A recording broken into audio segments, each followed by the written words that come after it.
This is Daily Blast Live. We're talking about what you're talking about. You all ready for this? This is a sham. No. Y'all, just stop. Get real.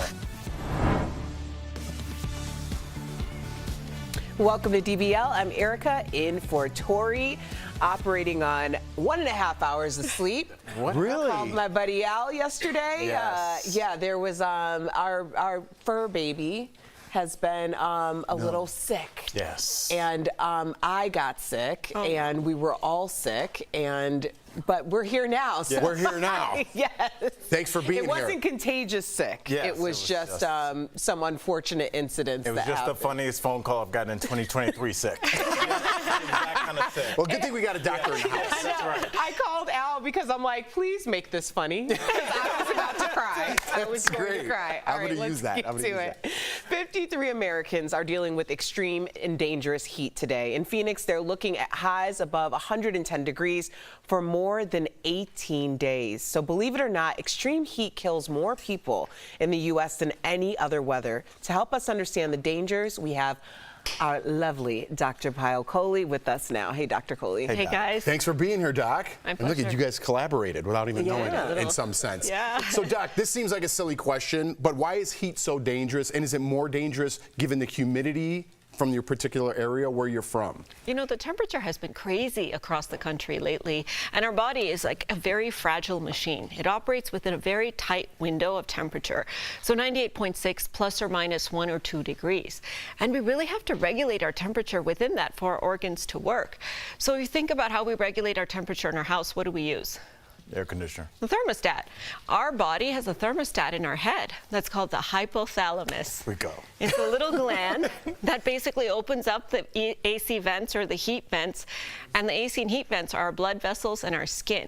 So when we're outside and it's extremely hot, that little gland triggers, it sends hormone signals to our skin, our blood vessels open up, and then the water from the skin kind of rises up to the surface, and then we sweat. And then it evaporates and we cool ourselves. So it's a very nice system for kind of cooling our body down. But what happens when we're outside and it's really hot? And it's humid on top of that. Yeah.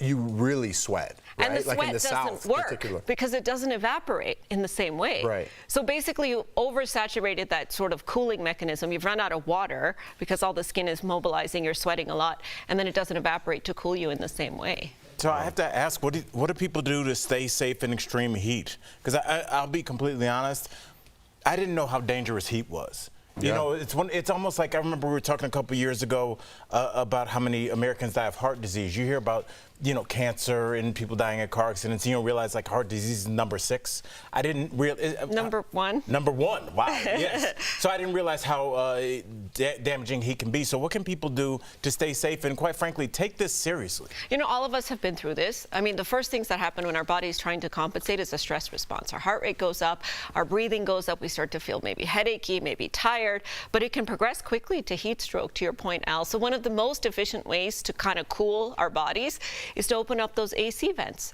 So spray ourselves down with water and turn on a fan. That's a really effective way to sort of cause that evaporation to occur. You want to limit the time outdoors. If you are outdoors, you want to limit the activities you're doing. Any kind of activity that would raise your body temperature, like exercising, running. You know, I see a lot of people running out in the heat covered in sweat, and I always get nervous when I see that happen. And then you want to be really mindful, of course, of our pets, our kids, our older adults, and our pregnant women whose thermostats don't work nearly as well. Yeah.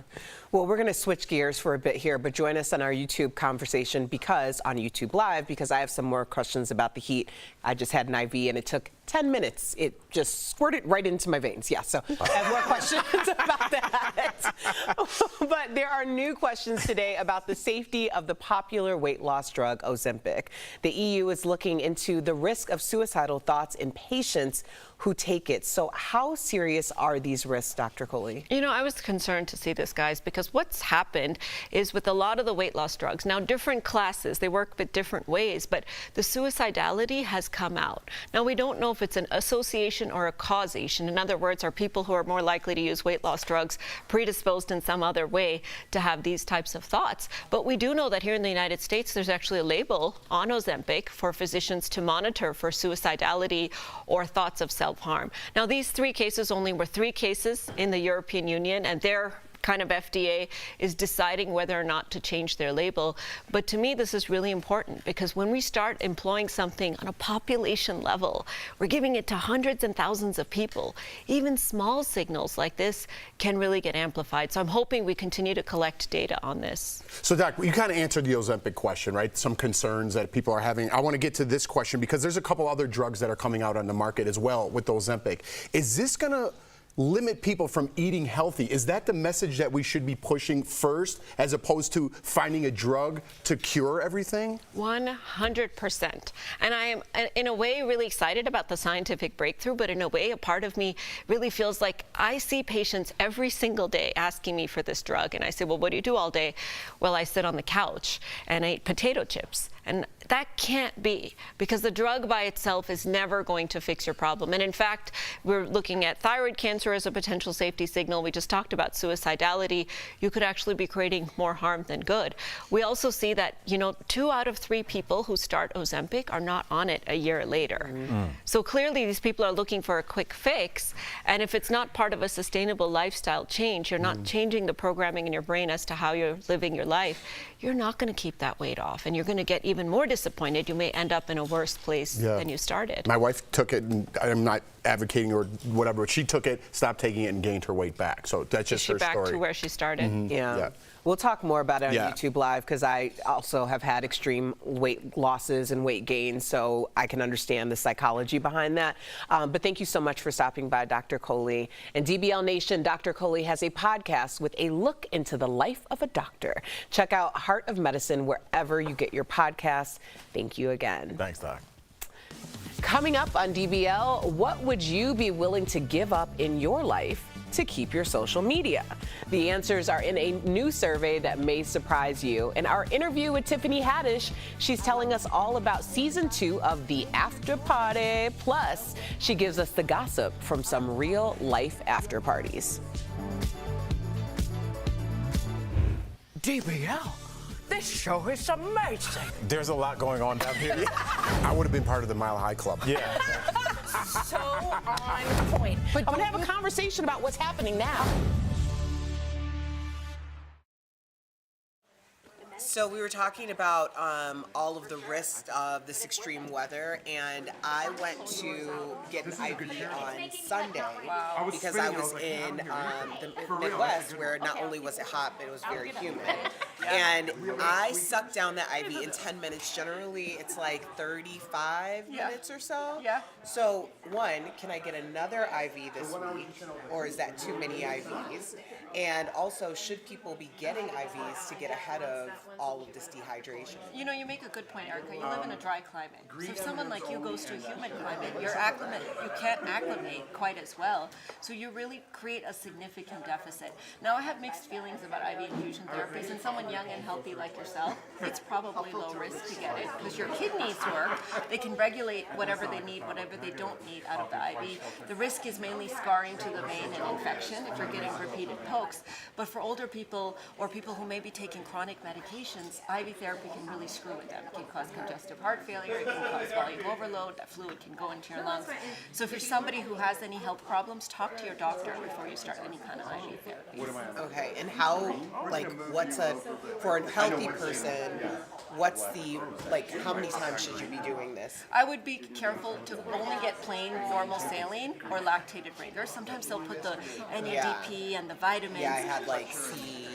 That's going straight to your liver because it's bypassing your gut. So you don't want to be putting things like that in there because they can cause problems with your liver. So I would say try to limit IV infusions to no more than once a month. And that also only in situations where you really feel like you might need it to sort of catch up. We'll see you next time. Thank you, Dr. Coley.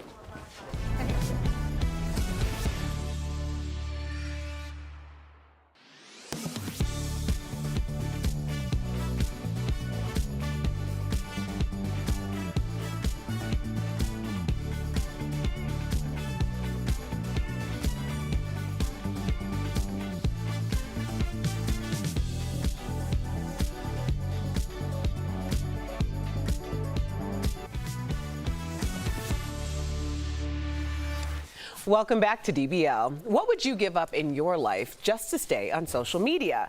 Where 4.8 billion people are on social platforms, and according to a new poll, people are willing to give up some crazy things just to stay online. So 40% of people are willing to give up caffeine, alcohol, and video games. 30% of people are willing to give up playing sports, watching TV, and eating at their favorite restaurants for a year. And 10 to 15% would rather gain weight, live without their driver's license, and give up air conditioning in this heat. But get this, 10 out of every 100 people polled say that they would even give up having children or having sex for a year just to stay on social media. And the most shocking, some say they would sacrifice up to 10 years of their own lives. All right. Okay, so this is a very difficult conversation to have with you, Jeff and Al, because I know in the list of priorities in life, social media is not even like up there in the top 10 for either one of you. What do you make of people saying things like, I wouldn't have children, I would give up 10 years of my life? Like, that seems really extreme. How much time do we have here, buddy?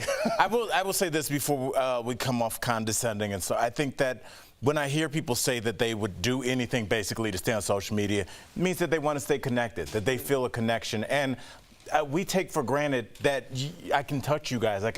We can relate. If you live in a place where you don't feel like there's anybody in your community, cutting off that connection would feel like death, would be more important than air conditioning. So I do understand that for some, but using that same example, I don't feel the need for social media because I can reach out and call you and talk to you and hug you and be a human with you. So I understand both sides, but for me, it's not a priority like that. But Jeff, you know, you've had your own experience. Yeah, I'm glad you pointed out that side because it's very true, and I think that's where a lot of the anger comes from. They don't have that person to reach out to, so they're reaching out to somebody they don't know online, and I think that builds up some of that anger.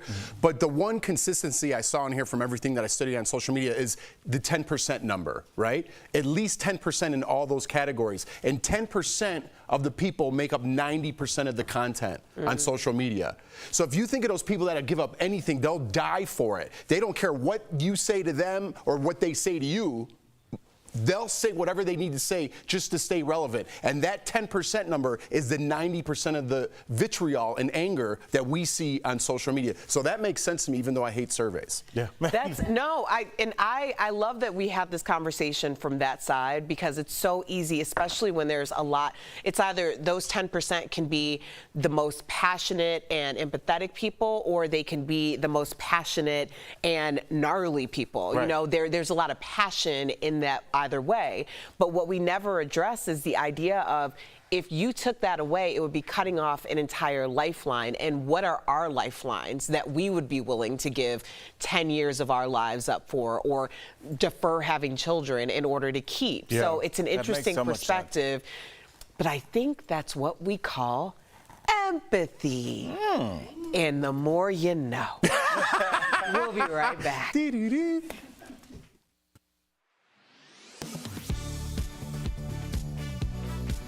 Picture sleep like a piggy bank. If you know you're not going to get a lot of it on Saturday, is it possible sleeping a little more the night before acts as a deposit of sorts into your sleep account to be used at a later date? Can you actually bank sleep and store it for later use?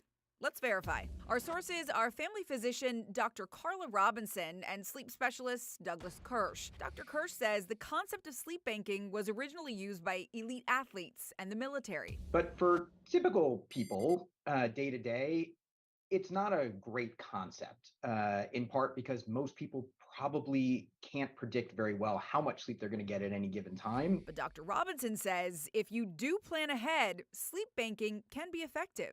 If you know that you're going to lose sleep one night, then maybe you add an extra 30, 45 minutes or an hour of sleep the days leading up to that, so that your body is more apt to tolerate that deficit. Make no mistake, both doctors agree. For the average person, sleep banking isn't the most effective way to make sure you're adequately rested. It's better than going in with insufficient sleep and then being even more sleep deprived. But what I would say is it's not a great practice for the average person. So what should you do if you're up all night and don't get enough sleep? Dr. Kirsch says the best thing you can do is to get back on your regular sleep schedule as quickly as possible. By regular schedule, I mean making sure that you're getting sufficient sleep, not just that day, but the next several days as well. So yes, we can verify that it is possible to bank sleep, but experts say keeping a regular sleep schedule is actually the best way to stay fully rested. With your Verify, I'm Carolyn Bruck.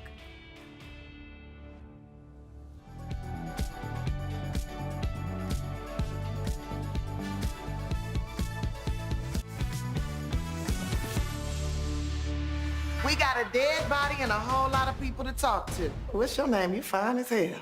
Travis. We'd like to hear your accounts of what happened. I like to call them your mind movies. Welcome back. That was a clip from the season 2 trailer of the murder mystery series, The After Party. Earlier, we spoke to the detective, Tiffany Haddish. Check it out.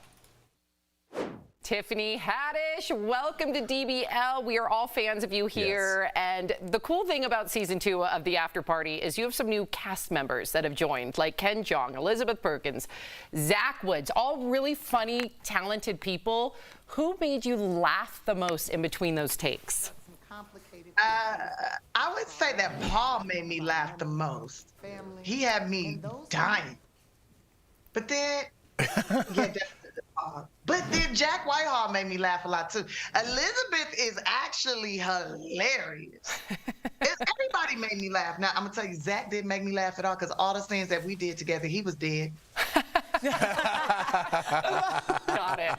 So, well, okay, that leads to our next question, because this season, a wedding is ruined when the groom is murdered. So have you ever attended a wedding in real life that was derailed by something unexpected? Maybe some family drama, the bride running away. Give us the tea. Okay, I don't like the gossip, but you know where I'm from, right? I'm from South Central Los Angeles. So I have been to a wedding that was what we like to call the head member of a unlicensed organization. Okay. I'm already picking it up. Yeah. And the turn up was a wonderful party. It was a wonderful party, and I could feel in the air something. There may be some nemesis around. Oh. So I'ma leave. I left. And then, some stuff went down. Some stuff did go down. Yep, you trusted your gut. Good job. Got to listen to intuition. If I have learned nothing else in life, especially since 2014, is listen to my gut instinct, because it's always right. Your first thought is the right thought. That's right. And you know what else is a good thought? Don't name names. We're not talking about that anymore. No names. But, if I've learned anything in this business, don't you tell nobody name. Oh, then you might figure that out. Create the mystery, baby. Tiffany, you might not like this next question, because we're going to talk about after parties. We've seen videos of you at a few, right? But I'm going to do a little Sophie's Choice here. Who had the best after party, Dave Chappelle or Jay-Z and Beyonce? Well, that's a tough one.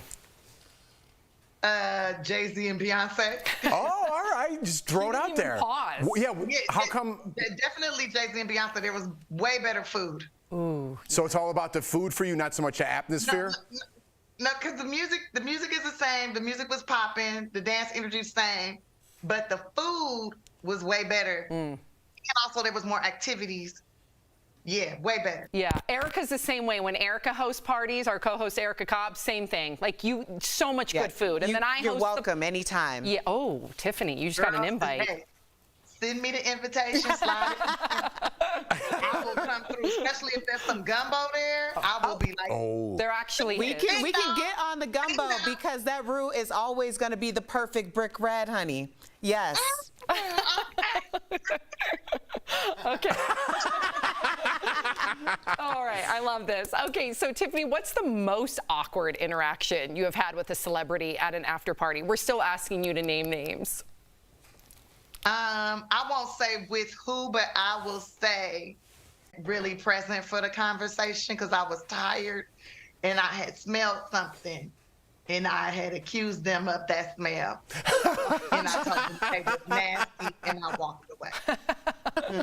Well, speaking of celebrities, your grandma gave you an autograph book to collect signatures in, which is the cutest thing. What is the coolest person, or who is the coolest person that has signed your book? Oh my goodness, so many cool people have signed it. Steven Spielberg signed it. Wow. Michael Douglas signed it. Michael B. Jordan signed it. Trevor Noah signed it. Antoine Fuqua signed it, and he put his phone number in it. Tiffany, it was so great speaking with you today. I love how relatable and just easy to talk to you are. To our viewers, you can watch season 2 of The After Party on Apple TV Plus starting Wednesday, July 12th, with the first 2 episodes. Thanks again, Tiffany. Congratulations on all your success. Thank you, and I look forward to coming for that gumbo party. I'm sending the invite now, and then you can also come and sit here on the stage with us, because we'd love to have you host. Now, but it better be some food. And a lot of it. Fully catered. We're not going to run out. Yes, Tiffany. Thank you, Tiffany. We'll be right back. Bye. Bye.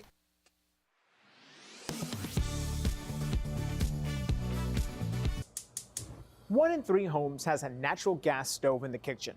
Verify viewer Teresa emailed us to ask whether using gas stoves can be harmful to her health, as some headlines equate cooking with gas to secondhand smoke.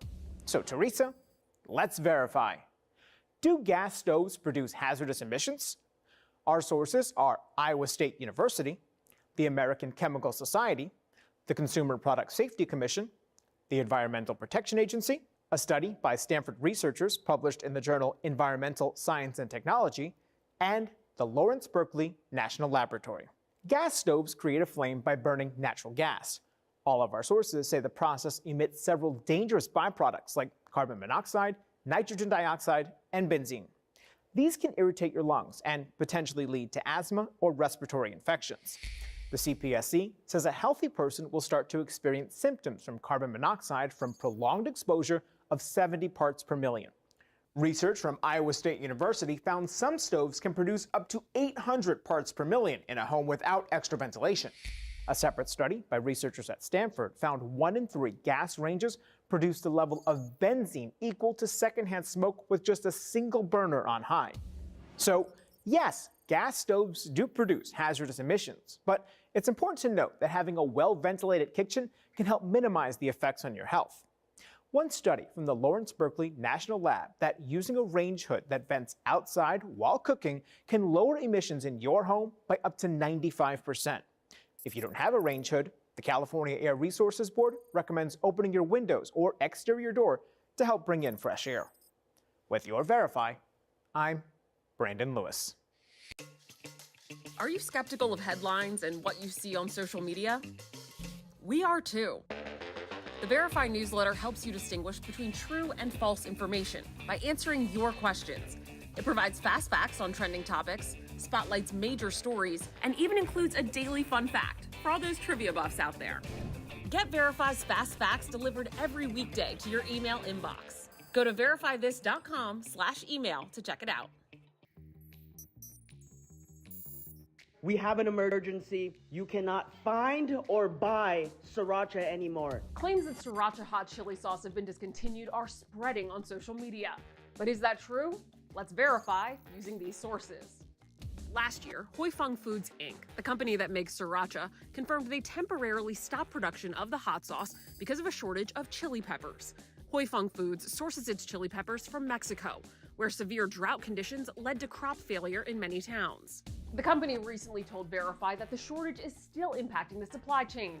But there is some good news. Huy Fong Foods says it recently resumed limited production. So we can verify, no, Sriracha hot chili sauce hasn't been discontinued, but it might still be difficult to find it in stores due to a prolonged shortage of chili peppers. So, when will full production ramp back up? Huy Fong Foods says, at this time, we have no estimations of when supply will increase. With your Fast Fact, I'm Ariante Till.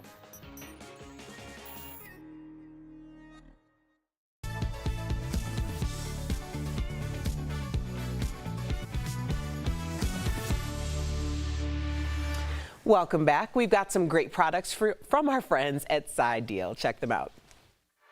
All right, so what do you have for us today, Tori? Ooh, hi, Jeff. Hey, DBL Nation. We are super excited to show you all these deals, and believe me, you're going to get your shopping on. Yeah, shopping on. All right, first up, we're starting with Ginsu Kiso, right? 14-piece knife set with a wood block.